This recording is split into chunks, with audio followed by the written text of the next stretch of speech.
Welcome to the Land to Lots podcast, powered by Launch Development Finance Advisors. And now your host, Carter Froelich. Hey, everybody. This is my continuation of my discussion with David Oliver of ABHR on the topic of municipal utility district financings. The market right now with inflation and everything else is challenging everyone, including Texas, I think, in that regard. But that's certainly been part of the success. Yeah, well, and I was just on the phone yesterday with a gentleman who's been active for many, many, many years. And he goes, "Hey, Carter, we're going to deliver 700 lots by October. And then I'm going to deliver another 700, by the first quarter." I am just absolutely amazed at how quickly the developers in Texas are delivering lots to be able to provide for the a sufficient lot supply to keep residential housing reasonably priced vis-a-vis other parts of the country. And the other thing to our listeners, and David alluded to this, but MUDs issue general obligation bonds, which are supported by the assessed valuation of property within the boundaries of the MUD at a ad valorem tax rate. And there's different tax rates that can be applied depending upon where you're at in Texas. But to your point, David, this has really created these rules. Well, some developers may, oh gosh, we got another rule that we have to adhere to. But really these rules have created oversight, have created certainty. They have allowed the public agencies and the private developers to really move quickly, at least in my opinion, working from California to North Carolina and everywhere in between. We often go back to this model, and we're actually trying to import it right now into Arizona because it's like inventing fire and the wheel every time we go to try to set up an equivalent of a MUD. So to that point, and that's why I wanted to get into how the rules have changed and how that has really been a benefit to, at least in my opinion, the public and private sectors and the provision of infrastructure in Texas. If you were to guess, how many MUDs are there in the state of Texas? I'm just kind of curious. I know. I mean, I'd say it's a lot, and I'd say it's I'm gonna say and feel pretty confident that it's over 2,000. Yeah. It's hard to always benchmark that because you tend to remember. But I mean, I can just tell you in Harris County, which is the county in which Houston, third largest county, I think, in America, and where city of Houston sits. But I think we're creating. I know I'm in the process numerically, and MUDs are generally either numbered, so Harris County MUD number, and I know I've got a creation application on file for MUD number 600. So that means we're probably getting MUD numbers in the low to mid sixes now, and that doesn't include the ones that are named something related to the project. And a popular project in the greater Houston area, not in Houston, but in the greater Houston area, is like called Sienna Plantation, and it's Sienna, and Sienna MUD. I think there's Sienna MUDs 1 through 9. And so there are 9 there that wouldn't show up in just your numerical deal. And we do that a lot. Sometimes the developer wants the MUD name to coincide with the name of the project. And usually on larger, projects, there's more than one MUD. Yep. And so, I think feel pretty confident saying, particularly with the growth of MUD use in Austin, in San Antonio and DFW, North Texas area, we're probably north of 2,000 now.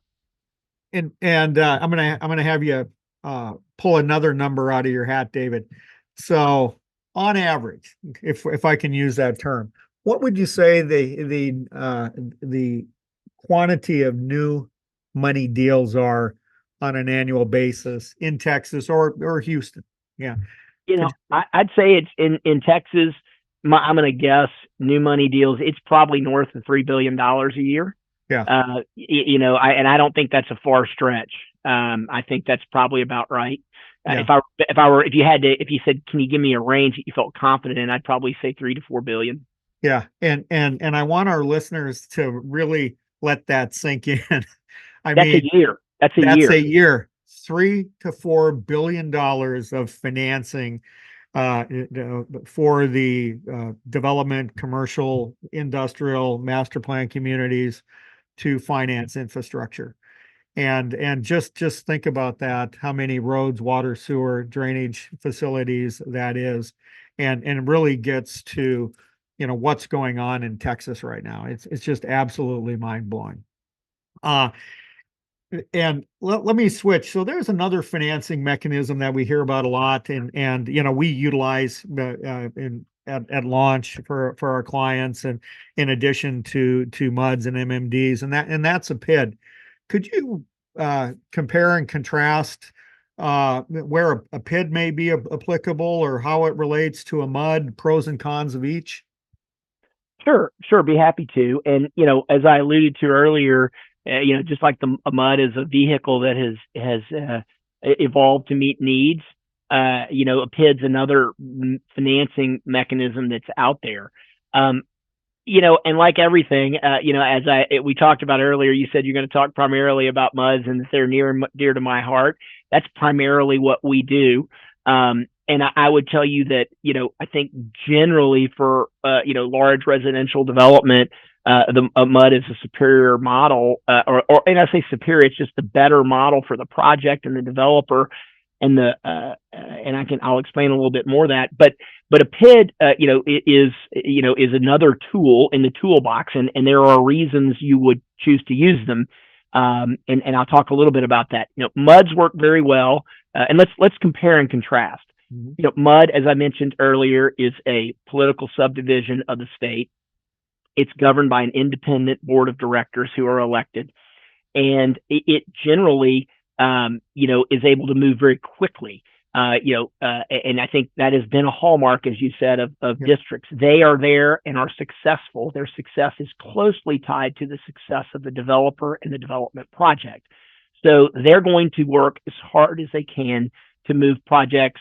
And I'll use the old John Wooden quote, to be quick, not hurry, but to be quick in executing construction of projects, the acceptance of projects, and then the financing of those projects, right? The goal is to return capital to the developer as quickly as possible for them to meet their financial performance objectives, whether it's paying loan, paying equity, or just profitability that they need, to pay the bills, frankly. And so, a MUD, as you pointed out earlier and asked of me, relies on an ad valorem tax, its own ad valorem tax. Mm-hmm. When it's and I want to point out that the MUD ad valorem tax is actually on par with that of a city. It is a first lien on property, along with that of a city, a county, or a school district. So when you look at sort of that collateral, that's pretty darn good collateral, and it attaches, by operation of state law, that lien. So it's not something that you have to perfect. Now, I'm going to compare and contrast that to a PID. Mm-hmm. A PID is actually not a separate entity. It is an entity. It is an area that is designated by a city council. Important city. A city council designates it, and a city. So it has to be within a city generally. And then the city council serves as the board. They take all the action necessary. What happens there, instead of having an independent standalone tax or an independent standalone board, you have the city council that imposes an assessment. They develop, it's much like an HOA. You develop an assessment plan. It is recorded in the real property records, and it is perfected, and its priority is determined off of what you do legally in real property records. And I used an HOA, much like an HOA assessment. The other thing is, it doesn't have the priority that a tax has, right? I mean, it has priority, but not the higher first lien that a tax has. In fact, a PID assessment is outweighed by a tax. Mm-hmm. And so by that, the reason I point that out is that you have the differences there are the control. In the case of the MUD, the MUD has control of driving construction process, driving the reimbursement process, and the MUD generally, is not worried about the other things. They're worried about the infrastructure. If they don't like your landscaping, or they don't like your monumentation, or They don't like, something, you're having an issue with any number of things you can have with the city. That's not really the MUD's wheelhouse. They're worried about infrastructure, and they can do things on their own timeline. And they have this tax, which has a first lien. And oh, by the way, is an unlimited tax. When we sell the bonds, the MUD says, I will levy whatever tax I need to pay you back. Now, I know people will say, like, well, God, that sounds like a runaway train. Going back to the feasibility rules that we talked about, at the time the bonds are issued, the tax rate on the value on the ground cannot exceed, right, a certain number that has been determined by the state to be kind of market acceptable. The reason the unlimited tax is important is because what it tells a bondholder is, well, if values plummet, you're going to, values go down by 50%, your tax rate will go up by 50%, you'll do it. And you have to stop and think. Somebody would say, well, God, that's bad for the resident. No, it's not, because if their values went down 50%, you had that original cap tax rate for feasibility, then that means their tax bill hasn't changed. Yeah, their payment's the same. Their payment's the same, right? And so I think that's an important mechanism. So what it allows for is it allows for efficiency in transaction, bond transaction, that is, to reimburse the developer. It allows for the timeliness, because you're not worried about other issues distracting you or getting mired. And it allows for there to not be excess costs of issuance or premium built into the financing, because I'm looking at it and saying, well, I got a first lien and you're saying you're going to levy whatever tax I need to repay my bonds. Sounds good. On the PID side is that you're looking at an assessment that's not a first lien, and it's limited, right? It's a limited. So I've got to, as a lender, I'm going to have to handicap what's my likelihood of getting repaid. There are complexities about when you trigger the assessment. If the project gets strung out over time, it could affect how things are financed. And again, don't get me wrong. I'm not saying it's a bad model, and I talk a little bit about that. It's a matter of what are you trying to accomplish. And the other thing is, with cities, you are dependent on the city's schedule and the city's willingness to sell the bonds, and you're also counting on the fact that they're not going to say, you know what, we have a problem with or a dispute with you over something. I don't like the color of your paint you're putting on the houses. We're not selling your bonds yet. And time is money. Time kills deals. And so if you run into situations, and I've heard of them, where where people's financings have been delayed over petty disputes with the city, and so that's a problem. And then the other problem is that then people have used them in certain instances, because they don't have the feasibility rules that we have, to be more aggressive in how they finance them, and that's fine, but it costs money. And I think what you would find, and I would tell you that we've looked at studies where if you look at the end of the day on a MUD versus PID deal where the scale is right, and by that I mean comparable projects, so apples to apples, the net benefit, the net reimbursement to the developer is higher in a MUD over life of projects pretty significantly than it is in a PID. Now, a PID, where can a PID be, can it be advantageous?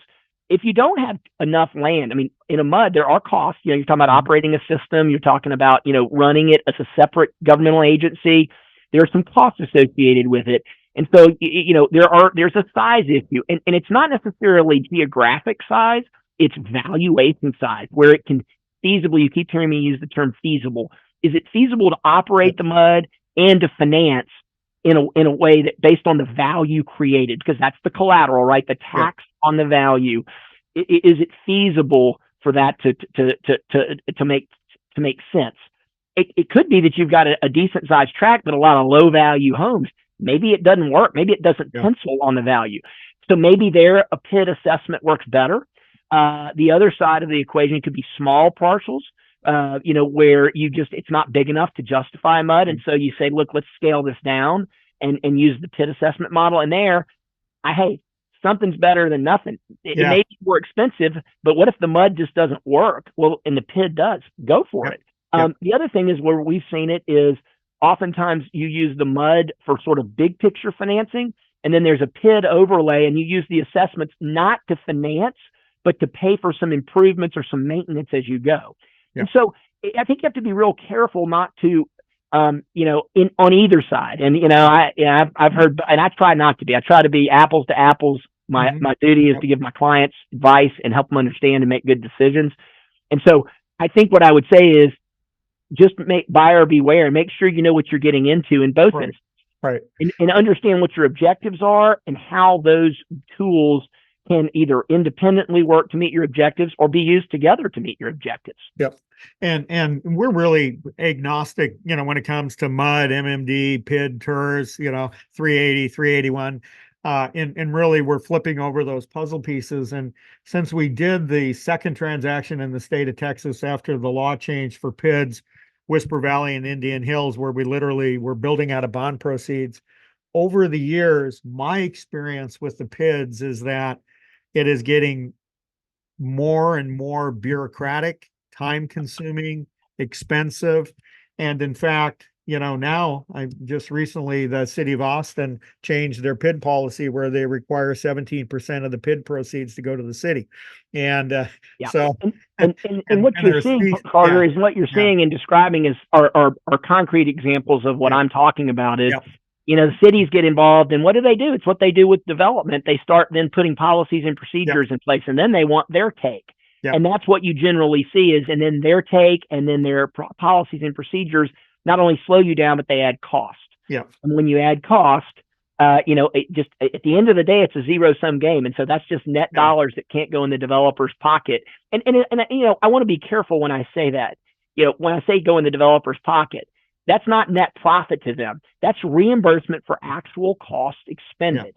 And it's just paying the developer back for infrastructure, public infrastructure improvements that are due back to them. And that's, so what you're doing is just, you're making the cost of those facilities more expensive. Because by the way, whether it's the ad valorem tax or the PID assessment, the end user is still paying that. Still paying for it. So, we talk about the developer and all this. I want to be clear. One, it's about keeping the developer's transaction efficient. It's also about the public interest in making sure that the public is not overpaying, for what they. Right. At the end of the day, we have to be able to sell houses. And as part of that, it's the PITI, what is the assessment? What is the ad valorem, the total all-in property taxes that people are going to be paying? Well, everybody, that concludes my conversation with David Oliver from ABHR. If you enjoyed this podcast, please subscribe wherever you get your podcast. You have been listening to the Land to Lots podcast with Carter Froelich. Follow us wherever you find your podcast to never miss a new episode.